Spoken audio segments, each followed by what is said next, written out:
Hello বন্ধুরা, সবাই কেমন আছো? আজকে আমি বানাচ্ছি ফ্রায়েড রাইস। তো চলো দেখে নিই কী কী লাগছে উপকরণ। ওখানে আছে গাজর, চিরা লঙ্কা, ক্যাপসিকাম, আর আছে বিনস, আর তেল। ওখানে আছে কাজু কিশমিশ, ওখানে খাড়া মশলা, জায়ফল, জয়িত্রী, দারচিনি, শাহজিরা, গোটা জিরা, আর তোমার বড় এলাচ, ছোটো এলাচ, লং, এগুলো আছে। তো এখানে কড়াই বসিয়ে দিয়েছি।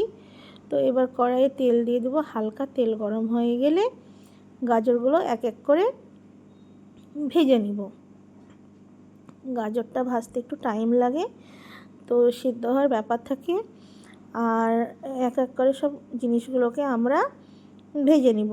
মটরশুঁটি পাইনি, এখন মটরশুঁটি পাইনি, তো আর কিছুদিন পর পাবো। আর ওইদিকে আমি ভাতের জন্য পানি বসিয়ে দিয়েছি, তো একটু সাদা তেল দিয়ে দিলাম, ভাতটা ঝরঝরে হবে তার জন্য। তো গাজর ভাজা হয়ে গেছে। তো চলুন এবার ওই তেলেই আমরা বিনসগুলো ভেজে নিই। তো গাজরের মতন বিনসগুলোকেও আমরা ভেজে নিব।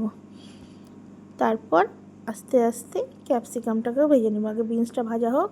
আর এখানে যেগুলো খারাপ মশলাগুলো ছিল সেগুলো কিন্তু পানিতে দিয়ে দিলাম।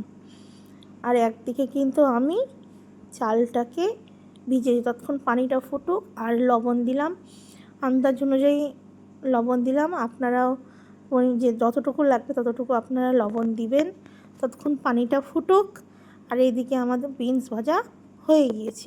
এবার ওই তেলেই আমরা ক্যাপসিকামটাকেও ভেজে নিব। তো চলো ভেজে নিই। ক্যাপসিকাম ভাজার পর আর আমি বললাম ওইদিকে আমি চাল ভিজিয়ে রেখেছিলাম 1 ঘন্টা ধরে। তো পানি ফুটে গেছে, এবার চালগুলোকে দিয়ে দিলাম। আর ততক্ষণ ভাতটা হোক, আর এদিকে আমাদের ক্যাপসিকামও ভাজা কমপ্লিট। তো দেখো গাজর, ক্যাপসিকাম আর বিনস কিন্তু ভাজা হয়ে গিয়েছে। তো এবার আমরা এগুলো ভাজা থাক, ফের আগেকার প্রসেসের জন্যে এগোবো। আর ওইদিকে আমাদের ভাতটা কিন্তু ফুটছে। এখন দেখলাম একবার নাড়াচাড়া করে, তো ভাতটা তখন হয়নি। তো ভাতটা হোক, আর একবার দেখবো। এই ভাত হতে দেরি লাগে না, ফ্রায়েড রাইস বিরিয়ানির হতে টাইম লাগে না। এবার কিন্তু হয়ে গিয়েছে। তো এটাকে আমরা ছাঁকনাতে ছাঁকতে দিয়েছি। আর এইদিকে কড়াইয়ে ঘি দিলাম। ঘিটা দেওয়ার পর কাজু দিলাম, কিশমিশ দিলাম। তো এই কাজুটা ভাজার পর এবার আমি যেগুলো সবজি রেখেছিলাম, গাজর, ক্যাপসিকাম, বিনস, ওগুলোকে আর একটু দিয়ে নাড়াচাড়া করে নিলাম। এটা তো আর বেশিক্ষণ নাড়াচাড়ার দরকার নেই, কারণ হয়েই তো গিয়েছে, ভাজা তো কমপ্লিটই। তারপর আস্তে আস্তে আমরা ভাতটাকেও দিয়ে দেবো এর মধ্যে। তখন অল্প লবণ দিয়েছিলাম, ভাতে লবণ দিয়েছিলাম, কিন্তু ওগুলোতে দেওয়া হয়নি। তো দেখুন ভাতগুলো একদম ঝরঝরা ফ্রেশ হয়েছে।